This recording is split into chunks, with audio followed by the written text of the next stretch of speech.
Okay student, welcome to my channel. आज के इस वीडियो में हम बात करते हैं बॉयल्स लॉ की। तो चलिए स्टार्ट करते हैं। वीडियो स्टार्ट करने से पहले आप अगर हमारे चैनल पे फर्स्ट टाइम है तो प्लीज सब्सक्राइब कीजिए और बेल आइकन को प्रेस कीजिए। देखिए, आज हम बात करते हैं बॉयल्स लॉ की। बॉयल्स लॉ क्या होता है? ये जो बॉयल्स लॉ होता है, इसके बारे में रॉबर्ट बॉयल्स नाम के साइंटिस्ट ने 1662 में अपना एक ओपिनियन दिया। उन्होंने एक रिलेशन स्टेब्लिश किया वॉल्यूम और प्रेशर के बीच में एट कांस्टेंट टेम्परेचर। देखिए क्या कहा उन्होंने रिलेशनशिप की बात की।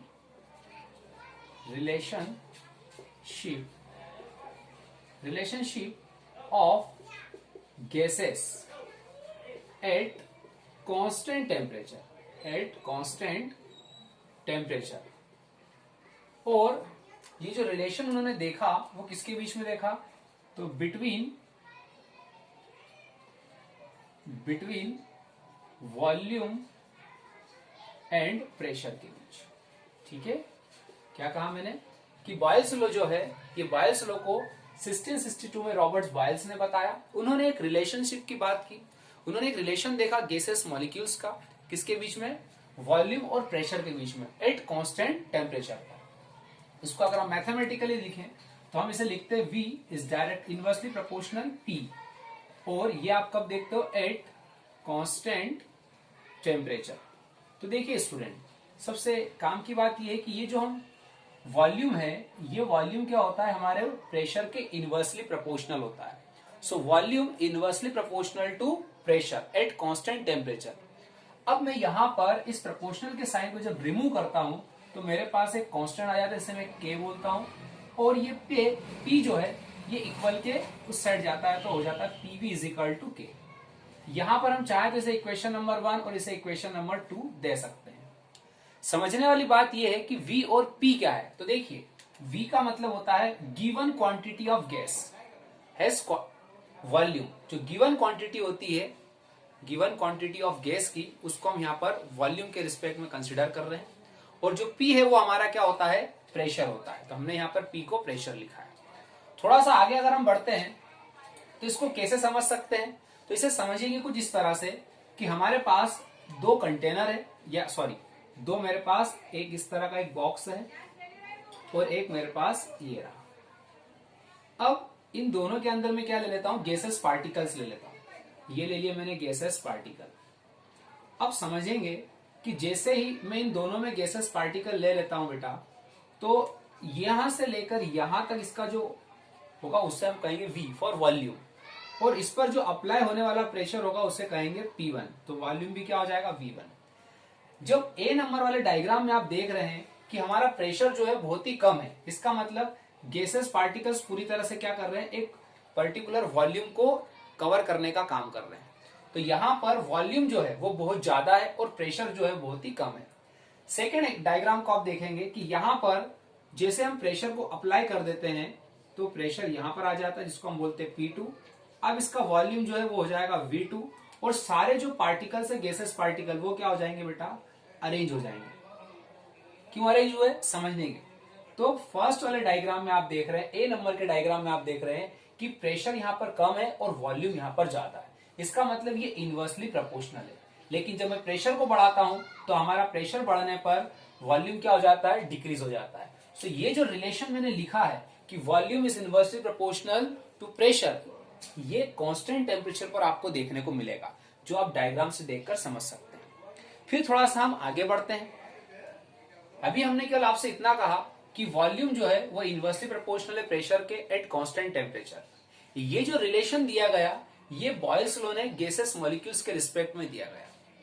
फिर उन्होंने यहां पर जो V था उसको उन्होंने गिवन क्वांटिटी बताया गैसेस मॉलिक्यूल्स की, और P जो होता है वो प्रेशर होता है। फिर अगर मैं इस प्रोपोर्शनल को हटाकर K आता है और K की अगर मैं बात करूं कि K क्या है, तो ये हमारे पास एक कांस्टेंट होता है। क्या होता है? कांस्टेंट। तो K को हम बोलते हैं कांस्टेंट। और ये कांस्टेंट जो होता है, इसकी भी वैल्यू जो होती है वो डिपेंड्स करती है। सो K एक कांस्टेंट है जिसकी वैल्यू जो होती है वो डिपेंड्स करती है मास और temperature, and third is nature of gas. क्या कहा मैंने? कि जो कांस्टेंट हमारे पास, द वैल्यू ऑफ कांस्टेंट मतलब K depends upon the mass temperature and nature of the gas. इस पर क्या करता है, हमारा जो K है उसकी वैल्यू डिपेंड करती है। इतना क्लियर हुआ? थोड़ा सा आगे बढ़ते हैं। अब मान लीजिए कि हमारे पास ये P1 था और ये P2 था, सॉरी P1 और V1, ये P2 और V2। ये P1 कब था, जब इनिशियल स्टेप में हमने बात की, लेकिन जब हम प्रेशर को बढ़ाते हैं तो वो P2 में कन्वर्ट हो जाएगा, उसके वॉल्यूम में जो चेंज आएगा वो V2 होगा। तो यहां पर एक लाइन लिखी हुई है मैंने, if pressure of given masses of gas change. अगर हमारे पास गिवन जो गैसेस दे रखी है, अगर मैं उसकी बात करूं, if pressure of given mass of gas change, अगर हमारे पास जो भी गैस दी हुई है उसका प्रेशर यदि चेंज होता है तो उसका वॉल्यूम भी क्या होगा, चेंज होगा। तो हम इसको क्या लिख देंगे, जो P1 था, देखिए यहां पर ये हमारे पास P1 था तो किस में कन्वर्ट हो जाएगा, P2 में, क्योंकि चेंज हो रहा है। तो वॉल्यूम भी क्या था, V1 था तो किस में कन्वर्ट हो रहा है, V2 में। तो P1 P2 हो जाएगा, V1 V2 होगा कब, जब हमारा वॉल्यूम और प्रेशर चेंज होंगे। जब प्रेशर चेंज होगा तो वॉल्यूम भी ऑटोमेटिकली चेंज हो जाएगा। तो यहां पर हम क्या करेंगे, अकॉर्डिंग टू बॉयल्स लॉ की अगर हम बात करें तो हमारे पास एक नया रिलेशन निकल कर आ जाएगा कि P1 V1 is equal to K, P2 V2 is equal to K। तो यहां पर अगर मैं दोनों K की बात करूं तो दोनों क्या एक दूसरे के इक्वल है, क्या है, इक्वल है। तो हमारे पास PV किसके इक्वल होगा बेटा, P1 V1 P2 V2 is equal to K, right. अब यहां तक तो सब क्लियर हुआ बॉयल्स लॉ क्या है। अब अगर मैं इसको ग्राफ से समझने की कोशिश करें तो इसे ग्राफ से ही बहुत आसानी से समझा जा सकता है। चलिए ग्राफ की बात कर लेते हैं। देखिए ग्राफ हम किसके बीच में प्लॉट कर रहे हैं, हम यहां पर जो ग्राफ है बेटा, वो ग्राफ हम यहां पर प्लॉट कर रहे हैं। सबसे पहले हम जो ग्राफ की बात करें तो एक साइड हम प्रेशर लिख रहे हैं बेटा, और यहां पर हम लिखते हैं वॉल्यूम, ठीक है। तो आप देख रहे हैं कि ये मेरा y एक्सिस है और ये मेरा x एक्सिस है, ठीक है।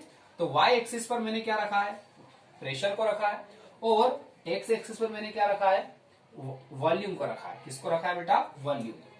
तो यहां पर मैं वॉल्यूम लिख देता हूं ताकि कंफ्यूजन ना हो। अब ये हमारा ओरिजिन पॉइंट है। सबसे पहली बात, हमने आपको डेफिनेशन में क्या कहा कि वॉल्यूम बढ़ाने पर प्रेशर कम होता है।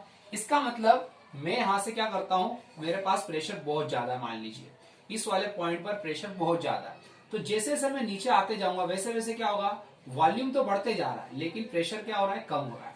तो इस वाले पॉइंट को मैं फोकस करता हूं, और इस वाले पॉइंट की अगर हम बात करें तो क्या हो रहा है बेटा, ये P1 और V1, ये हो जाएगा P2 और V2। समझना बात को, यहां पर प्रेशर बहुत ज्यादा है लेकिन वॉल्यूम क्या है, बहुत ही कम है। तो जैसे जैसे मैं प्रेशर को कम करते जा रहा हूं वैसे वैसे क्या हो रहा है बेटा, मेरे पास वॉल्यूम भी बढ़ते जा रहा है। तो प्रेशर को कम करने से वॉल्यूम मेरा इंक्रीज हो रहा है, तभी तो मैं इसको इनवर्सली प्रोपोर्शनल बोल रहा हूं कि वॉल्यूम जो होता है वो प्रेशर के क्या होता है, इनवर्सली प्रोपोर्शनल होता है। और ये जो ग्राफ आपको अपट्रेंड हो रहा है, ये हाइपरबोला आपको देखने को मिल रहा है।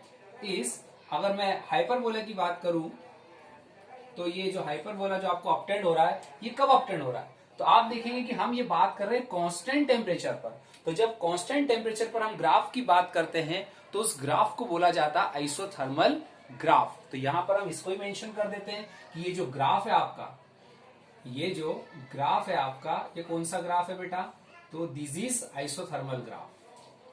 तो यहां लिख देते हैं हम आइसोथर्मल ग्राफ। क्यों कहा आइसोथर्मल ग्राफ, क्योंकि ये हमें कांस्टेंट टेम्परेचर पर अपटेंड हो रहा है, राइट। सो आपने क्या देखा बेटा, सबसे पहले हमने बात की बॉयल्स लॉ की। 1662 में रॉबर्ट बॉयल्स नाम का एक साइंटिस्ट था जिसने एक रिलेशन स्टेब्लिश किया वॉल्यूम और प्रेशर के बीच में, और एट कांस्टेंट टेम्परेचर पर।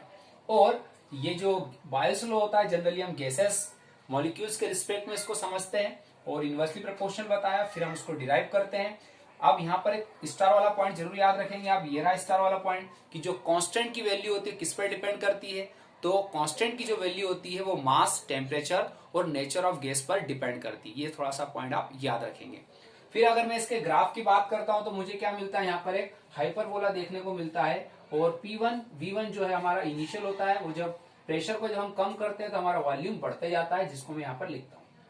ये जो ग्राफ आपको अपटेंड हो रहा है, ये ग्राफ आपको कब हो रहा है, कांस्टेंट टेम्परेचर पर, इसलिए ग्राफ को क्या बोला जाएगा, आइसोथर्मल ग्राफ के नाम से इसको हम आइडेंटिफाई करते हैं। तो ये होता है आपका बॉयल्स लॉ, जिसको आप इजीली से समझ सकते हैं। थोड़ा सा और एक पॉइंट है, अगर मैं बात करूं कि मेरे पास जो प्रेशर होता है वो डेंसिटी के डायरेक्टली प्रोपोर्शनल होता है, तो ये पॉइंट को आप मेंशन कर लेना स्टार लगाकर। कि हमारे पास जो प्रेशर होता है वो क्या होता है बेटा, प्रेशर डायरेक्टली प्रोपोर्शनल होता है डेंसिटी के। हम चाहे तो इसको भी प्रूफ कर सकते हैं, लेकिन अभी आप इतना ही इसको स्टार लगा के लिख लो ताकि आपका काम इजीली से हो जाए। तो प्रेशर जो होता है वो डेंसिटी के क्या होता है, डायरेक्टली प्रोपोर्शनल होता है, वो भी हम इसको समझ सकते हैं। तो ये हुआ आपका बॉयल्स लॉ। तो चलिए स्क्रीनशॉट ले लीजिए।